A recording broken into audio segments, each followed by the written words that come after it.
विद्या देवी सरस्वती। हम अक्सर अपने बड़े बुजुर्गों के मुंह से सुनते हैं कि हमें हमेशा शुभ और सकारात्मक बातें करनी चाहिए। बड़े बुजुर्ग कहते हैं कि किसी भी मनुष्य को अपशब्द और नकारात्मक बातें नहीं करनी चाहिए, क्योंकि क्या पता उस समय उनके मुंह पर मां सरस्वती विराजमान हो और वह नकारात्मक बातें सच हो जाएं। आइए जानते हैं कि क्या ऐसा सच में संभव होता है। यदि होता है तो किस समय माता सरस्वती हमारी जुबान पर आसीन होती है। यह बात केवल कोरी कल्पना नहीं है और ऐसा वास्तव में देखा गया है। जैसा कि हम सभी जानते हैं, माता सरस्वती बुद्धि, ज्ञान और विवेक की देवी है। वह शब्द की माधुर्य और ज्ञानवती है। वीणा वादिनी सरस्वती ने ही सर्वप्रथम सृष्टि में स्वर भरे हैं। ऐसी मान्यता है कि माता सरस्वती से सर्वप्रथम स स्वर की उत्पत्ति हुई और इसी वजह से संसार के सभी नदी, नालों और पक्षियों को आवाज मिली। यह भी बेहद लोकप्रिय मान्यता है कि पूरे एक दिन यानी 24 घंटे में एक समय ऐसा आता है जब प्रत्येक मनुष्य के जुबान पर माता सरस्वती स्वयं आसीन होती है। इस विषय में ऐसा कहा जाता है कि इस समय उपरांत जो भी शब्द मनुष्य बोलता है वह सच हो जाते हैं। मित्रों, धर्म पुराणों के अनुसार रात्रि के 3:10 से 3:15 के 5 मिनट यह ऐसे होते हैं जो प्रत्येक मनुष्य की जुबान पर माता सरस्वती स्वयं होती है। अब आप सोचेंगे कि इस समय तो कोई जागता ही नहीं है, तो इस बात का क्या आशय हुआ।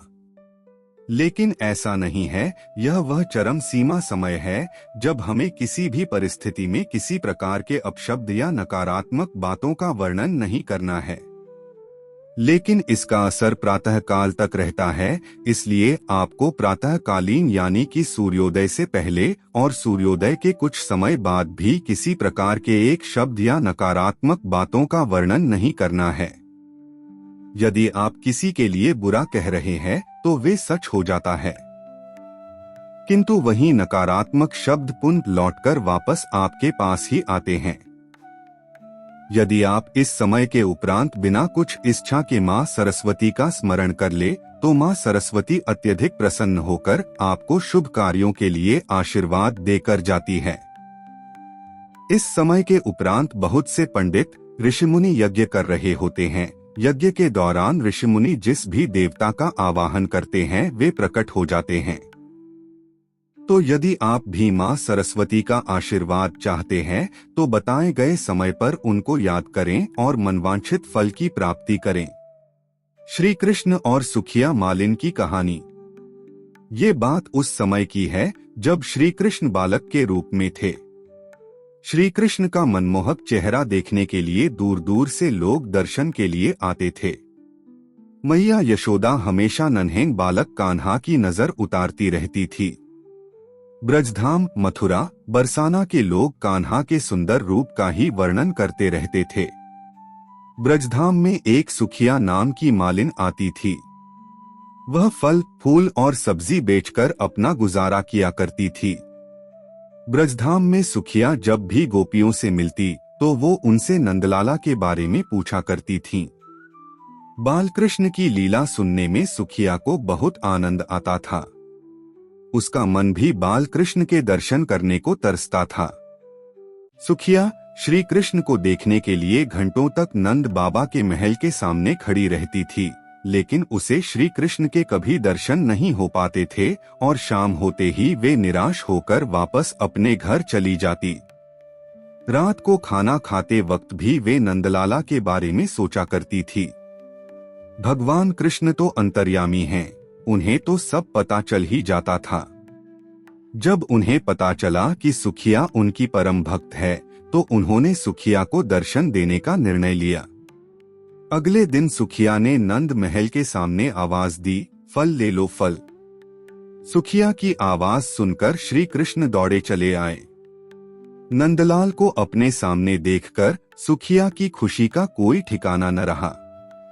सुखिया ने नन्हे कृष्ण को बहुत से फल दे दिए।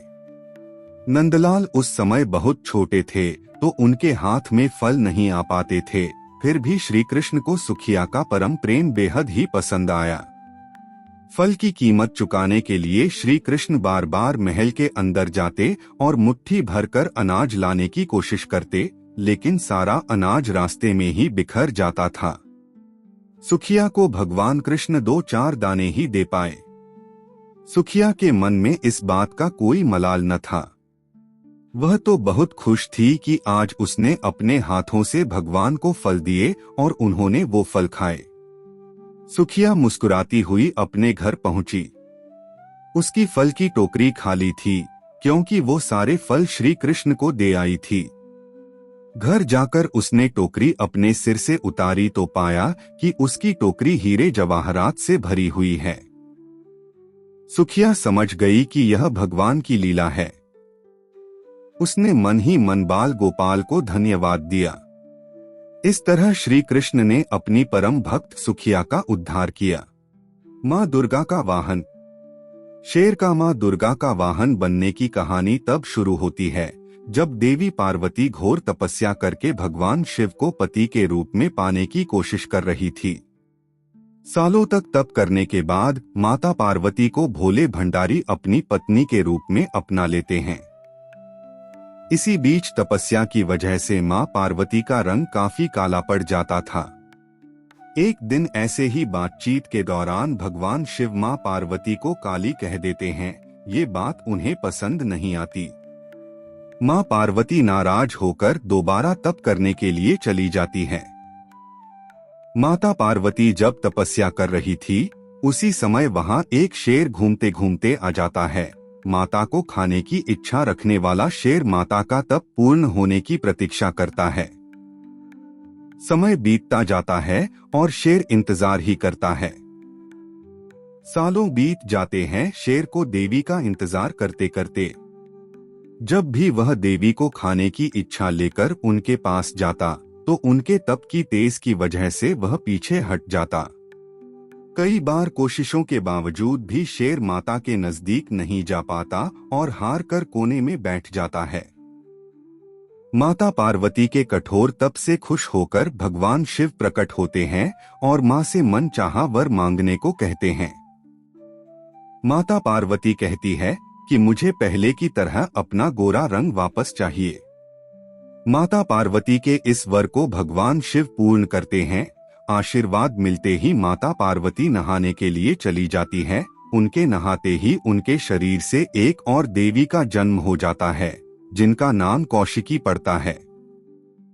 नहाते समय उनके शरीर से काला रंग निकल जाता है और माता पार्वती का रंग पहले की तरह साफ हो जाता है। इसी वजह से माता पार्वती का नाम मां गौरी भी रखा जाता है। नहाने के कुछ देर बाद जब माता पार्वती बाहर आती है, तो उनकी नजर शेर पर पड़ती है, जो माता को खाने की प्रतीक्षा में भूखा ही एक कोने में बैठा था। माता पार्वती भगवान शिव के पास जाती है और उनसे वरदान मांगती है। माता पार्वती कहती है कि हे नाथ, ये शेर सालों से मुझे भोजन के रूप में ग्रहण करने के लिए इंतजार कर रहा था। जितना तप मैंने किया है, उतना ही तप मेरे साथ इस शेर ने भी किया है। इसी वजह से आप इस शेर को वरदान के रूप में मेरी सवारी बना दीजिए। भगवान शिव ने माता पार्वती की इस बात से प्रसन्न होकर शेर को उनकी सवारी बना दी। आशीर्वाद मिलने के बाद माता शेर पर सवार हो गई और तभी से उनका नाम मां शेरावाली और मां दुर्गा पड़ गया। इसी तरह का और भी धार्मिक स्टोरी सुनने के लिए हमारे चैनल को सब्सक्राइब करें और बेल आइकन प्रेस कर लें, ताकि हर वीडियो का नोटिफिकेशन आप तक पहुंच सके और इसी तरह का धार्मिक स्टोरी का आप आनंद ले सकें।